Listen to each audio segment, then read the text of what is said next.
বাইরে কি জোর না বৃষ্টি পড়েছে, মনে হয় আজকে আর বাইরে কাউকে যেতে দেবে না। খুব জোর জোর বিদ্যুৎও চমকাচ্ছে দেখছি। কই গো গিন্নি, ভাত রান্না হলো কি এখনো হয়নি?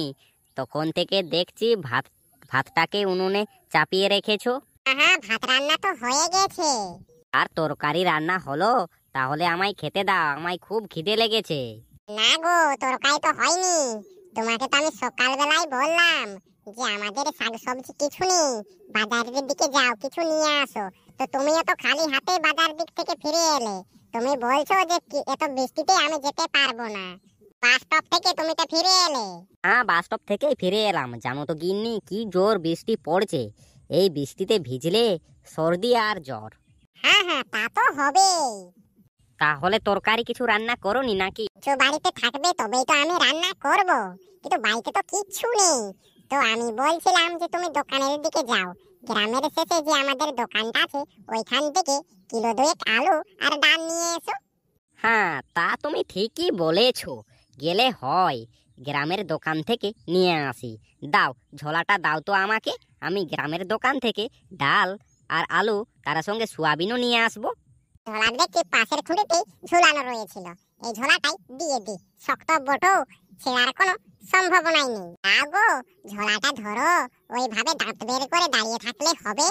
ঝোলাটা নিয়ে তাড়াতাড়ি দোকানের দিকে যাও, আলু আর ডাল নিয়ে এসো। তাড়াতাড়ি রান্না করতে হবে। হ্যাঁ হ্যাঁ, ঝোলাটা দাও। শোনো, তাড়াতাড়ি এসো কিন্তু, বেশি দেরি করো না। হ্যাঁ হ্যাঁ, দেরি করবো না আমি। তুমি ওদিক দিয়ে কোনো চিন্তা করো না, আমি যাবো আর আসবো। গ্রামের দোকানে গেছে। ওই গিন্নি, ওই গিন্নি। কি আবার হলো? বাড়ির ভিতরে আবার সাপ ঢুকে গেল না তো? দেখি গিয়ে। কি হলো কি হলো, চিৎকার করছো কেন?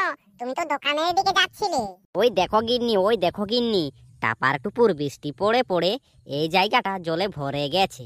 দেখছো, বাঁধের থেকে মাছ উঠে এসেছে, কেমন উফাল মারছে দেখো। হ্যাঁ হ্যাঁ, তা তো তুমি ঠিকই বলেছো, কিন্তু এই মাছগুলোকে ধরলে কিন্তু আমাদের আর সবজি কিনতে যেতে হতো না এই বৃষ্টিতে। হ্যাঁ, তা তো আমি ভাবছি যে মাছগুলোকে ধরার ব্যবস্থা করতে হবে, আর এই মাছগুলোকে রান্না করে খেতে হবে। এই বৃষ্টিতে গ্রামের দোকান যেতেও আমি ভিজে যাব দেখছি। কি ঝরঝর করে বৃষ্টি পড়ছে। ঠিক আছে, তুমি এইখানে দাঁড়িয়ে থাকো, আমি আমাদের বাড়ির সেই পুরানো ছিপটা নিয়ে আসি। ওই ছিপ দিয়ে মাছ ধরতে হবে। ঠিক আছে, তুমি তাড়াতাড়ি যাও, আর দেরি করো না। ছিপ নিয়ে চলে আসবে, তা নয়তো দেখবে বেশি দেরি করলে ছিপ আনার আগেই মাছ এখান থেকে পালিয়ে গেছে। তারপর আর মাছ ধরা হবে না ছিপ দিয়ে, বুঝলে? হ্যাঁ হ্যাঁ, বুঝেছি বুঝেছি। যদি কোনো রকমে দুটোকে একটা মাছ ধরা হয়, তাহলে আজকের তরকারিটা হয়ে যাবে। একদিনে হয়ে গেছে, আমি মাছের তরকারি খাইনি। মাছ দেখে আমার জিভ লক লক করছে। ওই গিন্নি, সামনে থেকে সরো। ওইভাবে সামনে দাঁড়িয়ে থাকলে হবে? তুমি পিছনের দিকে এসো, আমায় ছিপটা ফেলতে দাও জলে, তা নয়তো মাছগুলো কি ডাঙায় লাগবে বলো তো। বেশি চিৎকার করো না, তা নয়তো মাছগুলো শুনতে পাবে যে তুমি ছিপ নিয়ে এসেছো। আমাকে পিছনের দিকে যেতে দাও, আর তুমি এগিয়ে এসো। তাকে তো জলে ফেলে দিলে। হ্যাঁ হ্যাঁ, ফেলে দিয়েছি, তুমি টুকু চুপ করে থাকবে, তা নয়তো মাছগুলো পালিয়ে যাবে। একদম চুপ করে থাকো। এই তো এই তো, খেয়েছে খেয়েছে খেয়েছে, ছিপের দড়ি খুব জোর টানছে। তাড়াতাড়ি ছিপটাকে তুলে নাও, মনে হয় মোটা কিছু মাছই বটে। হ্যাঁ হ্যাঁ হ্যাঁ, এই তো এই তো এই তো, কি বড় মাছ! আমাদের 3 দিন ধরে খেতে হবে দেখছি। আহারে, এই মাছকে আজ তরকারি করে খাবো। চলো চলো গিন্নি, চলো বাড়ির ভিতরে চলো। ছিপের কাঁটা ওই রান্নাঘরে গিয়ে ছাড়াবো দেখছি, তা নয়তো পুচকে গেলে আবার জলে পড়ে যাবে। মাছের চড়চড়ি খাবো, রুই মাছের পেটি, হাহা কগজি ডুবিয়ে খাবো। হ্যাঁ হ্যাঁ, চলো তাহলে। ওই বলে তারা দুজন বাড়ির ভিতরে চলে গেল।